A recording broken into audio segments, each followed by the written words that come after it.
Bueno, muy buenas noches a todas y todos. Muchísimas gracias a los organizadores de este evento por traer el debate sobre la reforma penal a San Nicolás. Muchísimas gracias a todos ustedes por estar acá. Visto que son muchos, que probablemente haya preguntas y que me gustaría mucho poder responderlas, y luego de la exposición del profesor Urbeta, que la verdad me quedaría más que saludarlos y decirle buenas noches, gracias por haber venido. Voy a retomar brevemente algunas de las cosas que ya se han dicho y vamos a dejar tiempo para las preguntas.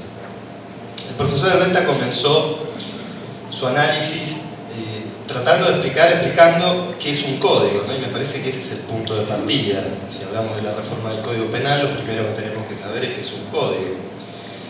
El derecho, las normas, tienen eficacia cuando se cumplen, ¿sí? La prohibición de matar, que está contenida en el delito de homicidio, es eficaz cuando no se mata. Cuando se mata, el derecho reafirma su eficacia a través de la sanción, que en el derecho penal es la pena. Y esto funciona, la condición de posibilidad para que esto funcione, para que esto pueda operar en la práctica, es una ficción. Esta ficción es que el derecho es conocido por todos, ¿sí? Y esto es lo que legitima, en buena medida, que se pueda reprochar por la violación a una norma. Se supone que todos sabemos cuáles son las conductas prohibidas, qué es lo que se puede hacer y qué es lo que no se puede hacer.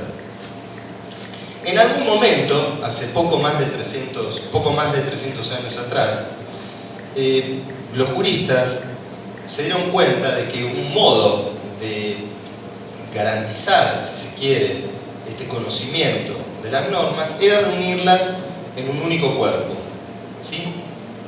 Y con esto nace la idea de código.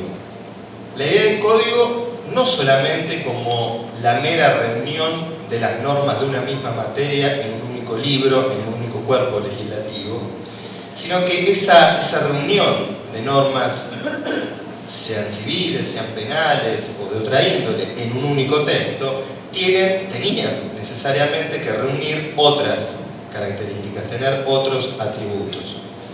Es decir, no un mero rejunte.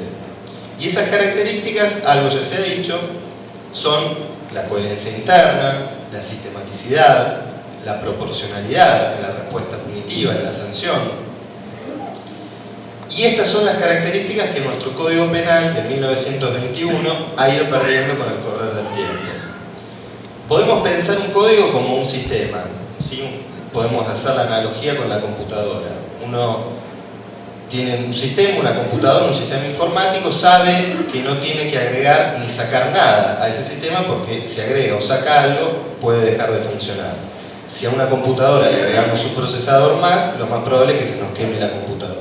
Bueno, ¿por qué? Porque en un sistema, para reformar una parte, hay que tener en cuenta el resto de las partes. Hay que tener en cuenta la totalidad y cómo funciona y cómo el cambio va a afectar el funcionamiento del sistema.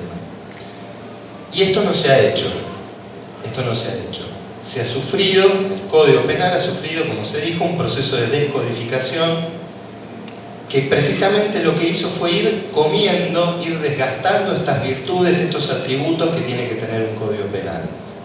Una descodificación que por un lado fue interna, ¿sí? Dentro del texto del Código mismo, con las más de 900 reformas que tuvo el Código Penal en sus 93 años de historia, y un proceso de descodificación externa que se fue dando con el correr de los años con la proliferación de leyes penales especiales.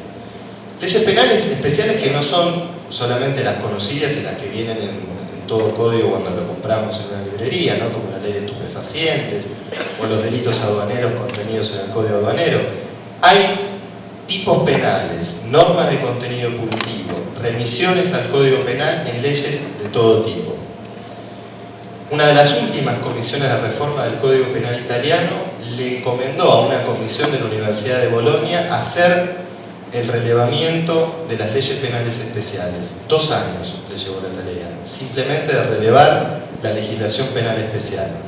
No hablemos ya de saber cuáles son los delitos Una cosa es saber las leyes, luego las leyes tienen una cantidad de delitos y a su vez con las remisiones que pueden hacer a resoluciones ministeriales, a decretos, a otro tipo de normas, los delitos se van multiplicando. Como dijo el doctor Herbeta, la cantidad de delitos simplemente no la sabemos y sería más fácil calcular la extensión del universo, me parece, que saber el número de delitos. Sí pudimos identificar la cantidad de leyes que tienen normas con contenido punitivo y las incorporamos en el informe que integra el anteproyecto. Y son exactamente 337 normas, dentro de las cuales hay cuestiones conocidas, como puede ser la ley de estupefacientes, y otras como la ley del deporte, la ley del vino. Voy a abrir así al azar a ver qué encuentro. La ley antidoping, la ley de fomento del libro y la lectura, la ley nacional de lucha contra el alcoholismo, en fin, muchas, demasiadas, que lo que generaron fue esto, un caos normativo. Un caos normativo que nos impide saber cuáles son los delitos y que también nos impide saber cuestiones elementales para un sistema penal, para aplicar la ley penal, las que mencionaba recién el doctor Herbeta. ¿Cuál es el máximo de la pena privativa de la libertad? No sabemos. Más grave aún, algunos delitos no sabemos bien qué son, por la técnica deficiente con la que han sido legislados. Yo, la verdad, no sé qué es el delito de violación. Si me apuran, tengo que responder en un examen, no sabría. Puedo repetir lo que dice el código, y puedo decir lo que dice la jurisprudencia, pero no puedo estar seguro de que sea una determinada conducta, por la forma en la que está descrito el tipo penal. Y esto no puede pasar con la ley penal, no puede pasar con ningún tipo de ley, mucho menos con la ley penal, que tiene que ser estricta, precisa y clara en sus definiciones. No puede ser que para un juez la felatio sea violación y para otro no. Eso no puede estar librado al criterio judicial, al arbitrio de los jueces. Porque efectivamente siempre todo texto es susceptible de interpretaciones diversas. Eso es la base es lo que ocurre con todo texto y es una clave hermenéutica, un desafío con el que se enfrenta siempre el intérprete. Pero no puede dar lugar a interpretaciones tan disímiles como que una conducta como la que acabo de mencionar pueda ser considerada o no violación, o que para algunos jueces, como se dijo recién, la pena máxima privativa de la libertad sea 25 años y para otros 70. Es decir, son muy distintas las posibles soluciones. Nuestro código entonces dejó de ser código, ¿sí? Se convirtió en una bolsa, en un rejunte de normas penales que ya no tiene los atributos que tiene que tener un código. No tiene proporcionalidad en la respuesta punitiva, no tiene coherencia interna, no es más un sistema. Por este doble juego, este doble proceso de descodificación interna y externa del que les hablaba recién. Entonces un código es más que la reunión de normas de una misma materia, tiene que tener estos atributos. Y el Código Penal en particular, algo de esto también se dijo, es más que un catálogo de delitos, es más que un catálogo, un elenco de conductas prohibidas. Cumple esta doble función de garantía y de plan de criminalización primaria. Es decir, cuando encuentro en el código una enumeración de las conductas frente a las cuales el Estado responde de la forma más violenta en la que responde el Estado, que es con la privación de la libertad, esa enumeración es ya de por sí una garantía, porque lo que me está diciendo el código es que esas conductas y no otras son delito. O sea que no me van a poder llevar a la prisión por algo que no esté ahí. Y también es un plan de represión estatal, es un plan de criminalización primaria que selecciona cuáles conductas merecen esa represión o esa respuesta del Estado. Entonces cumple esta doble función. Es por un lado garantía, apéndice de la Constitución Nacional, y por otro lado plan de criminalización primaria, que también tiene raigambre constitucional, porque los bienes jurídicos no surgen de la imaginación de los legisladores, o no debería ser así. Si nosotros estudiamos cómo se legitima, por ejemplo, la tipificación de muchas conductas, encontramos bienes jurídicos creados producto de la imaginación del legislador o del jurista. El control de los flujos migratorios, por ejemplo, los delitos contra la inmigración clandestina. Bueno, ¿cuál es la fuente constitucional o convencional que nos obliga a recurrir al derecho penal para proteger eso que no sabemos muy bien qué es el control migratorio? O el control del tráfico informático, por ejemplo, ¿sí?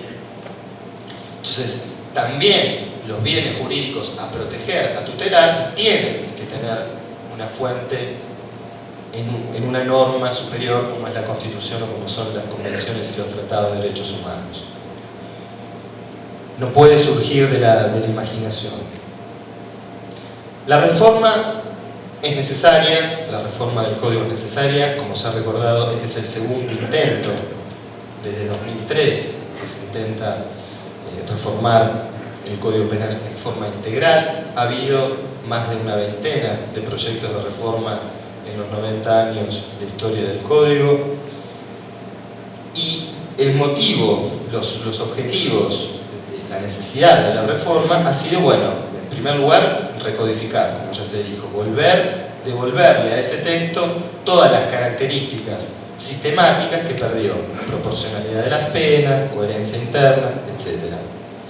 Integrar las normas penales dispersas, porque de esas leyes penales especiales, que son más de 300, con una cantidad de delitos imposible de contar, muchas van a tener que ser derogadas porque, como sabemos, como se dijo, directamente no se aplican, no tienen aplicación práctica.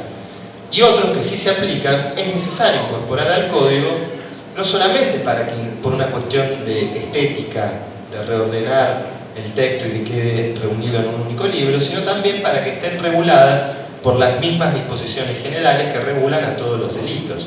Es decir, que no haya un régimen especial para la tentativa en el delito de contrabando, ¿sí? O que no haya un régimen especial de participación, es decir, de quién es autor, quién es cómplice, qué pena le corresponde a unos y a otros para distintos tipos de delitos, sino que esas reglas sean las mismas para todos los delitos. Entonces, es necesario recodificar el texto, integrar todas esas normas dispersas, reformar una cantidad de disposiciones que por su ambigüedad y por su vaguedad son insostenibles, como el caso que mencionaba recién de la violación, y también es necesaria la actualización, porque si uno lee algunos títulos de nuestro código vigente, la verdad es que te vienen ganas de ir a buscar una vela y leerlo a la luz de las velas, porque recordemos, el texto de 1921 además está basado en un proyecto de 1891. Los delitos contra la seguridad pública, por ejemplo, ahí uno lo lee y encuentra como único medio de transporte el ferrocarril y como único medio de comunicación el telégrafo, ¿no? En el siglo XXI, parece que un poquito atrasados estamos, sin perjuicio además de la deficiente técnica legislativa que tienen muchos de esos delitos. Pero es evidente que hay muchas realidades que no están reflejadas en el texto del código, muchas nuevas formas de comisión de viejos delitos que debían ser incluidas, debían ser contempladas en el texto del código, porque ahora, bueno, lo vemos en los medios de comunicación y vemos una proliferación de especialistas, ¿no?, en determinadas materias, por ejemplo en delitos informáticos. Hay una serie de delitos que terminan en ing, que es prácticamente innumerable: el grooming, el spoofing, el phishing, bueno, hay de todo.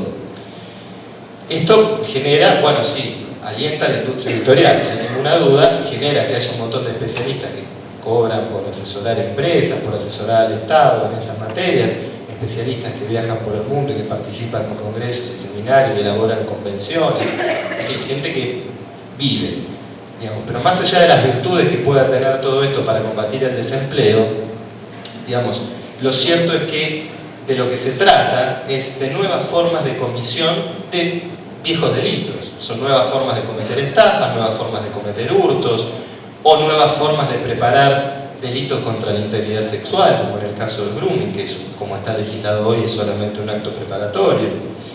Entonces, en algunos casos, algunos de estos nuevos medios de comisión de delitos era necesario incorporarlos porque, bueno, por ejemplo, en la obtención fraudulenta de datos personales, aunque no se llegue a sustraer de una cuenta corriente, de una caja de ahorro, de lo que fuere, fondos de la persona a la que se le sustrajeron los datos, es un acto preparatorio que se considera que tiene un potencial lesivo bastante alto y que es conveniente tipificarlo. Por supuesto que es una decisión de política criminal, podría haber quedado alcanzado por la tentativa de otro delito, pero bueno, la comisión en este caso decidió incluirlo, lo mismo que el robo de identidad cuando haya una intención de causar un perjuicio. En cambio, en otros delitos, como el delito de grooming, este es un pequeño paréntesis que estamos haciendo sobre las cosas que se actualizaron, ya no es un acto preparatorio, sino que es una forma de corrupción de menores, porque se exige que las charlas, las conversaciones, el intercambio que haya en forma virtual tenga ya de por sí un contenido sexual y no sea solamente un contacto con el objetivo de tener en el futuro un encuentro con la persona, con la víctima. Un paréntesis. Entonces, además de la recodificación, de la necesaria reforma y de la integración de las normas dispersas, era necesaria una actualización del texto. En líneas generales, bueno, los principales contenidos de la reforma ya han sido descritos y no quiero abundar demasiado. Quizá la única cuestión que no se ha mencionado y que me parece digna de destacar es que en la parte general, es decir, en las disposiciones generales, lo que no son la descripción de las conductas en particular, sino lo que son las reglas para la aplicación del código, se han establecido circunstancias atenuantes de mayor gravedad y de máxima gravedad. ¿Y cuál es la novedad de todo esto? Bueno, que nosotros hoy en nuestro código vigente las tenemos previstas de una forma bastante vaga y genérica, y no tenemos, y esto es lo más grave, una práctica judicial muy elaborada respecto de la cuantificación de la pena, porque los jueces en la gran mayoría de los casos lo que hacen es remitir a estos dos artículos del Código Penal, que en realidad son uno porque uno de los dos remite al otro, y nada más, ¿sí? No se explayan demasiado para justificar por qué eligen una pena y no otra.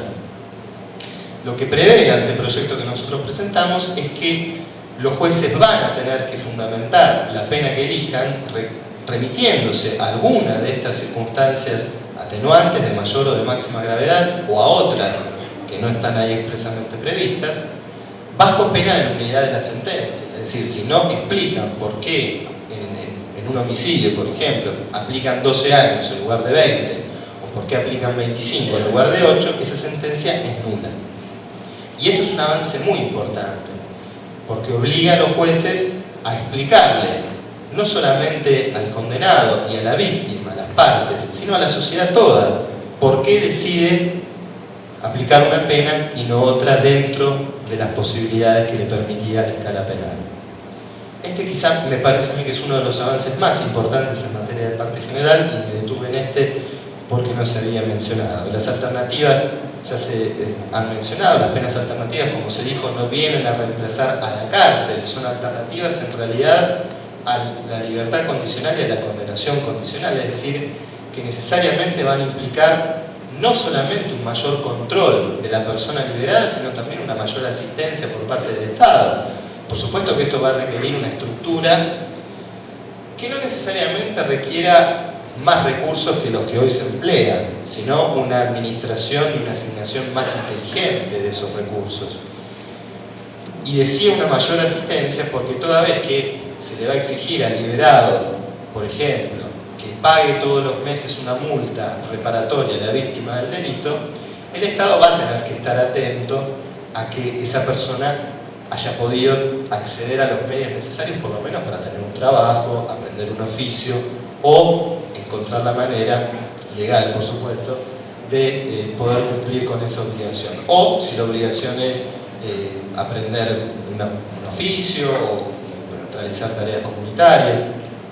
Es decir, Es importante que tengan presente que esto no reemplaza la prisión, sino que reemplaza a estos institutos que son la libertad condicional y la condenación condicional, en los cuales hoy, en el mejor de los casos, el único control que tenemos del Estado es la obligación de presentarse a firmar una vez por mes, saludar, ¿qué tal? Buenas tardes, acá estoy, no me escapo, muy bien, y eso es todo el control que realiza el Estado.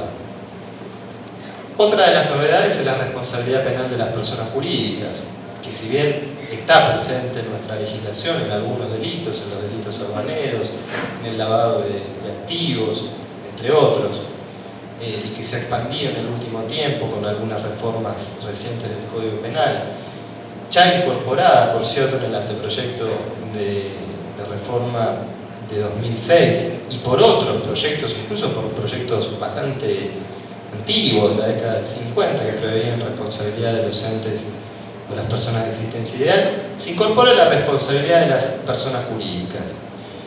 ¿Y esto qué implica? Bueno, esto, para explicarlo así un poco rápidamente, implica que en el caso en el que no se pueda probar, o aun cuando se pueda probar la responsabilidad de una persona física, la empresa o la fundación o la sociedad, lo que haya sido, que sea responsable de un delito porque se haya beneficiado de ese delito, en ese sentido se dice que es responsable porque se benefició, va a ser sancionada. Pensemos, por ejemplo, en los supuestos tan visibles últimamente de trabajo esclavo, ¿no? En los casos de trabajo esclavo, bueno, acabamos de ver hace pocos días la responsabilidad o la supuesta responsabilidad del presidente de la sociedad rural en hechos vinculados al trabajo esclavo. Bueno, en ese caso concreto, si no se pudiera demostrar si no se pudiera imputar la responsabilidad del hecho a esa persona física, a ese sujeto, pero si se prueba, se demuestra que la empresa se benefició con el trabajo esclavo, bueno, la empresa va a tener que responder penalmente. Ya no por los delitos clásicos, por lo que respondía, delitos tributarios, aduaneros, no, va a tener que responder por delitos contra la humanidad, por reducción a servidumbre, por los nuevos delitos de condiciones ilegales de trabajo, por trata de personas, en fin, por una serie de delitos por los cuales hoy no responden las empresas. Y esto quizá explique en buena medida un poco la resistencia de algunos sectores a esta reforma de Código Penal. Por supuesto, estos no son los temas de los que se hablan en los medios de comunicación, esto está absolutamente invisibilizado. Se incorporan, ya hablando de los delitos en particular, una serie de conductas que no estaban previstas, y las que sí estaban previstas en leyes especiales no se aplican. Probablemente, al incorporarse al texto del Código Penal, los operadores judiciales se acuerden de su existencia o piensen que, bueno, ahora sí son delitos porque están en el Código. Hablo puntualmente de los delitos de desabastecimiento y de agiotaje. Se incorporan otros delitos que no existían en nuestra legislación penal, como los delitos contra la libre competencia, que no son una novedad en nuestro ordenamiento jurídico. Nosotros tuvimos delitos contra la libre competencia en la década del 20, del 30, de hecho un jurista, Luis Jiménez de Azúa, le dedicó un libro a los delitos contra la libre competencia. Pero bueno, la sucesión de gobiernos antidemocráticos impopulares y las presiones recibidas por sectores del poder económico concentrado hicieron que, por supuesto, estos delitos vinculados a la criminalidad de cuello blanco fueran derogados. Se despenaliza, como se sabe, la tenencia de estupefacientes para consumo personal, el autocultivo y toda conducta que implique una cantidad de sustancias, de estupefacientes inequívocamente para consumo personal. Y acá quisiera hacer un paréntesis que me parece necesario. La ley penal, como decíamos recién, es tonta, ¿no? ¿Por qué? Bueno, es tonta porque dice que va a hacer algo que no hace, dice que va a evitar que sucedan determinadas cosas que suceden igual. Y pasa un poco como lo que sucede con las personas, ¿no? Las personas cuando son tontas es un problema, pero si son tontas y malas, son amos, porque reúnen las dos peores características. La ley penal muchas veces tiene estas dos características. Es tonta porque dice que previene una determinada conducta, es decir, se prohíbe el consumo de estupefacientes porque no queremos que la gente se drogue, no queremos causar ese perjuicio a la salud pública, y no lo conseguimos, la ley penal no lo puede evitar.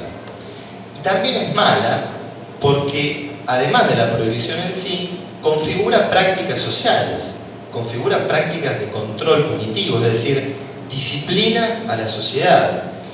Y la disciplina de un modo tal que aun cuando la ley penal es derogada, esa disciplina subsiste en el tiempo.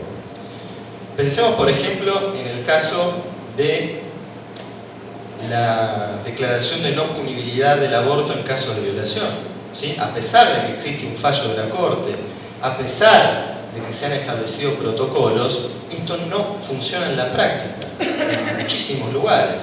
Y no funciona porque la práctica que configuró la ley penal subsiste.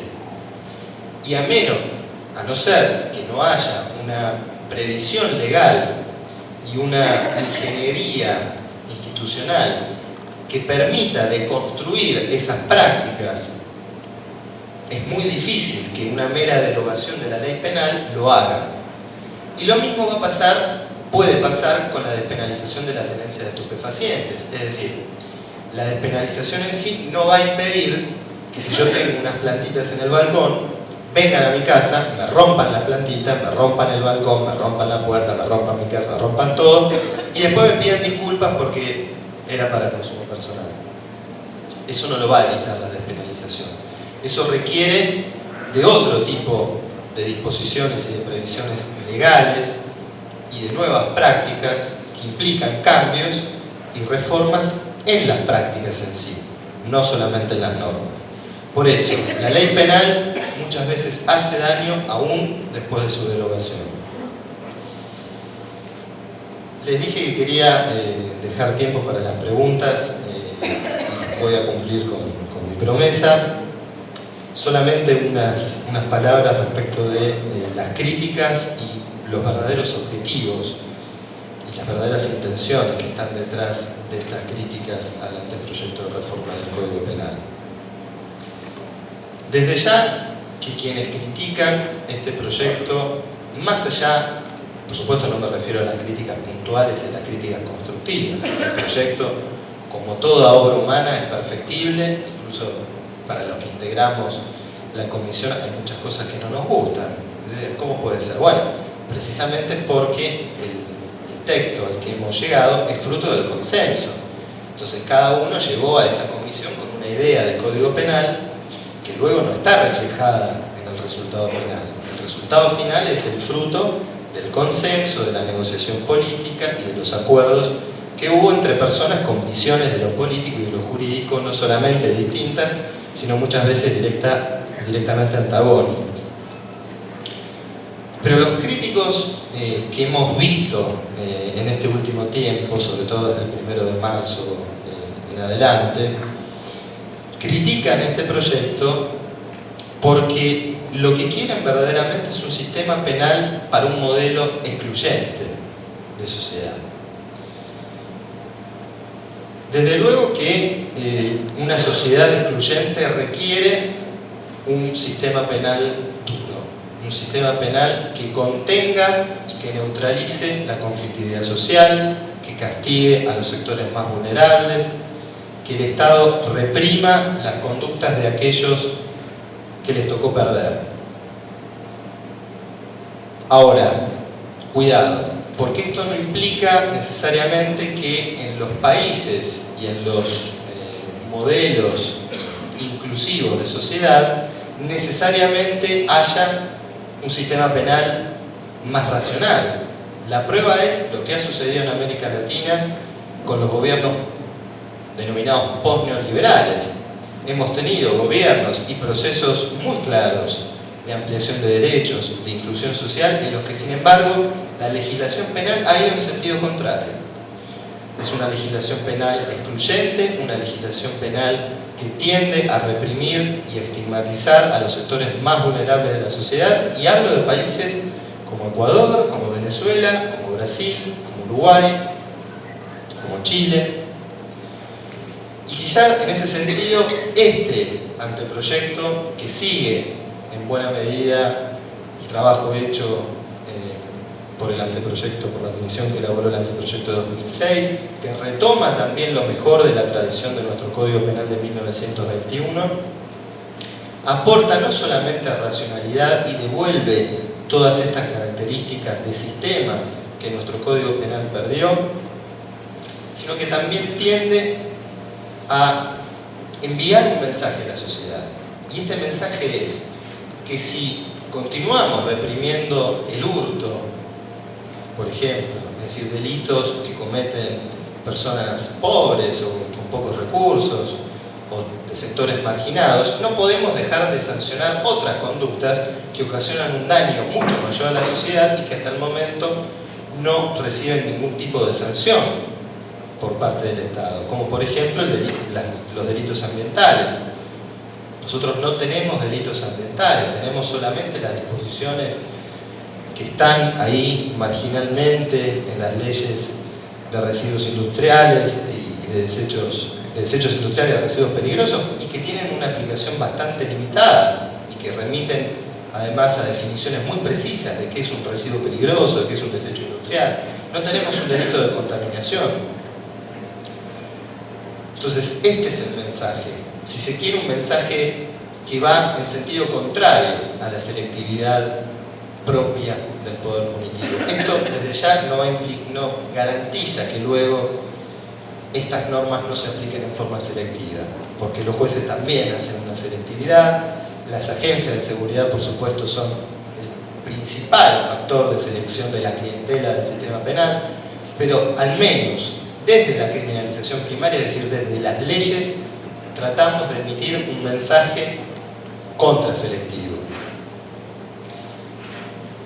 Y estos actores que están proponiendo, que están atacando este proyecto de reforma, lo hacen no solamente porque quieren un sistema penal de exclusión en una sociedad excluyente, sino porque también defienden una agenda, una política criminal que viene dictada directamente de los países hegemónicos, precisamente de los Estados Unidos.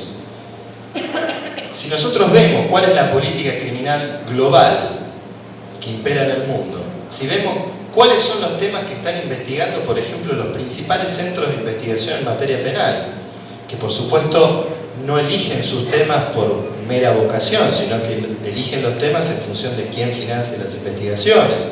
Si vemos cuáles son los temas que promueve Naciones Unidas, cuáles son los temas que promueven organismos como la OCDE, bueno, nos damos cuenta que la agenda, por supuesto que no tiene absolutamente nada que ver con el respeto de los derechos humanos, con la protección de la vida, con la protección de la propiedad siquiera, ni mucho menos con los intereses y con los problemas locales y propios de cada país.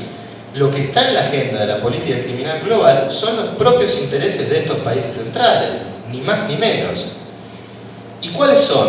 ¿Cuál es la agenda de la política criminal global que nos quieren imponer y que nos quieren hacer creer que debe ser la prioridad en toda discusión en torno a la cuestión penal?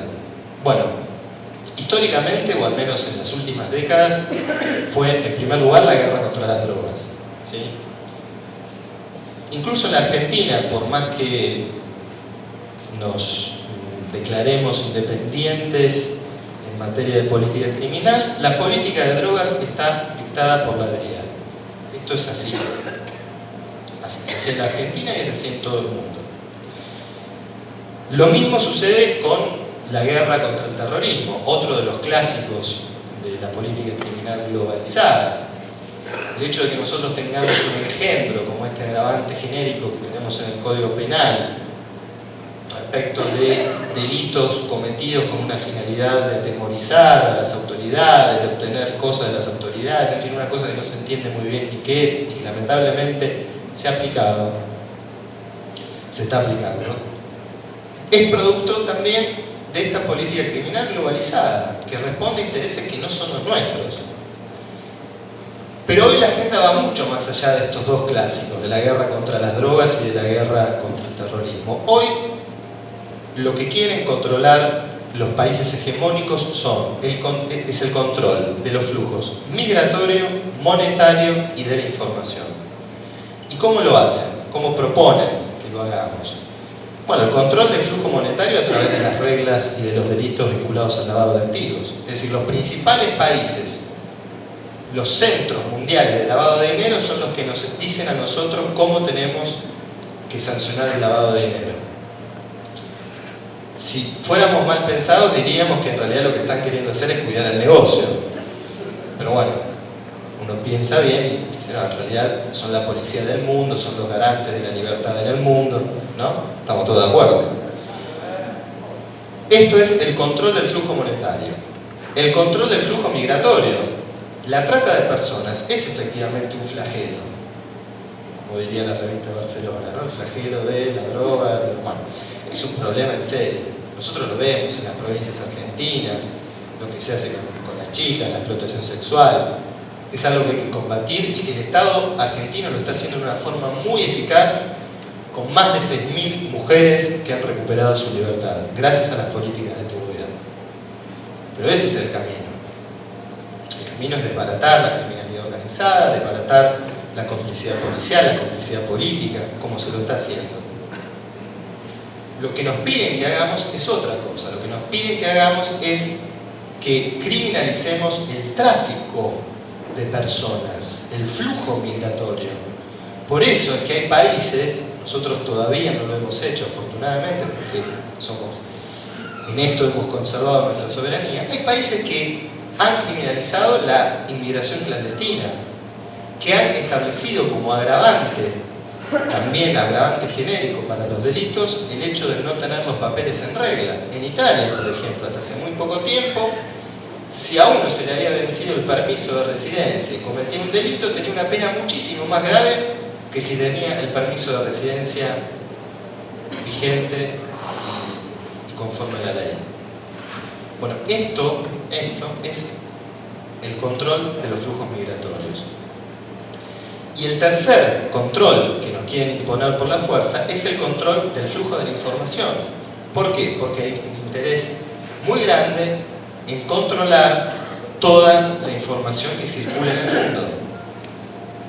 Como sabemos, y esto no es de 1984 de la novela de Orwell, es lo que ocurre en la realidad, y sale en los diarios, se publica, es noticia y sin embargo no suscita mayores escándalos, que las principales empresas que gestionan nuestra información, que la almacenan, proveen esa misma información a las agencias de información de los Estados Unidos, y no con fines de prevenir delitos, sino con fines de acumular información y de saber más acerca de nosotros. Tienen información sobre todo, bancaria, de salud, dónde vamos, qué hacemos, la información respecto del tráfico aéreo, esta locura que se impuso en el mundo a partir de luego del 11 de septiembre. El hecho de que los Estados Unidos reciben la información respecto de todos los vuelos que se toman en el mundo.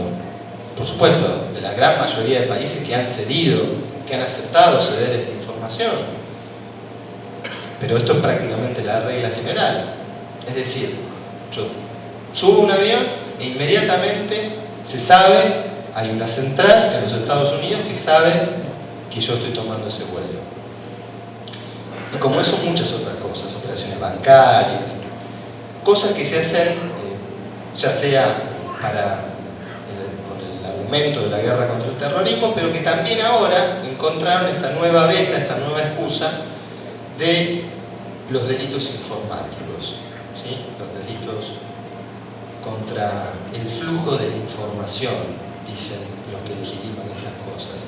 Y ahí encontramos de todo, desde conductas que son meros actos preparatorios de otros delitos, como el grooming, es decir, el ponerse en contacto con un menor o con una persona con la finalidad de cometer un delito contra la integridad sexual, hasta el acceso ilegítimo a una computadora, a un servidor, aunque no se ocasione ningún tipo de daño. Incluso cuando se lo haga para realizar un favor, porque como saben ustedes, los hackers muchas veces vulneran la seguridad de los sistemas para avisarle al vulnerado que su sistema no es seguro, porque son de locos fanáticos de estas cosas y hacen este tipo de cuestiones para ponerse a prueba también ellos mismos, ¿no? Respecto a la capacidad que tienen de vulnerar estos sistemas de seguridad. Entonces no solamente no ocasionan ningún perjuicio, sino que avisan, ponen en alerta a sus objetivos respecto de vulnerabilidades en sus sistemas de seguridad y pueden ser objeto de sanciones penales gravísimas.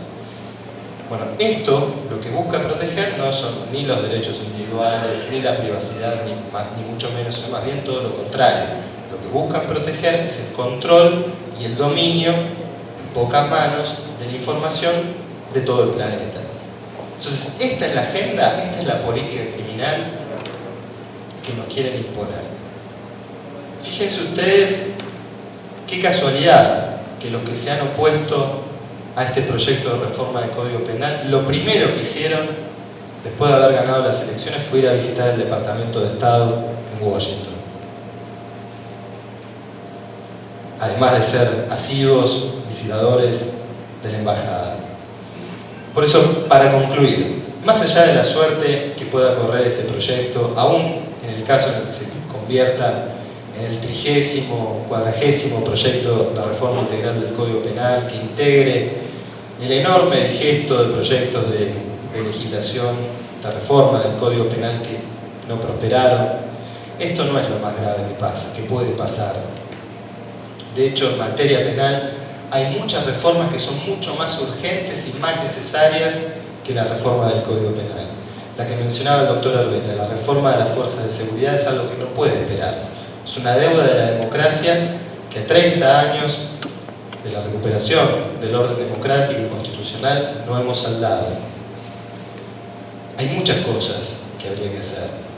Por eso no sería la muerte de nadie que no se sancionara este Código Penal. Pero lo que sí sería gravísimo y sentaría un precedente nefasto para la democracia y para las instituciones argentinas es que habiéndose sentado a discutir y a trabajar representantes de fuerzas políticas distintas, antagónicas, con visiones del mundo completamente distintas, habiendo consensuado un texto de Código Penal como política de Estado por lo menos en un 95% de la totalidad del texto, que todo ese trabajo de 18 meses de discusiones termine derribado porque a un pícaro se le haya ocurrido hacer de esto su campaña, el eje de su campaña presidencial, olvidándose de cuál es su verdadera responsabilidad como legislador, como diputado de la Nación.